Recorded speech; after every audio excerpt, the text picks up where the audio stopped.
ليه الناس اصلا ممكن تأجل اي مهمة او اي حاجة هم عايزين يعملوها في حياتهم. اولا بسبب خوفهم من الفشل، اصلا انا ممكن معرفش، اصلا انا بخاف من النتائج. ثانيا بيكون نوع من انواع التمرد، لان شايف ان الموضوع مهم وملوش اي عائد ومردود فوري. تالت نقطة التشتت وعدم تحديد الهدف من الحاجة اللي أنا بعملها دي أو المهمة اللي مطلوبة مني.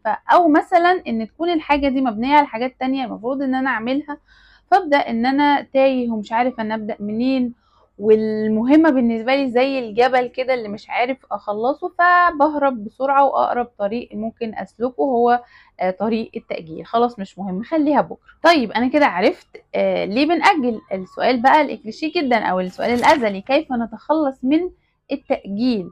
الإجابة ببساطة وبكل وضوح ومن غير محاولات كتير بتتلخص في كلمة الإرادة أو فعل الإرادة. إن أنت يكون عندك إرادة إنك تخلص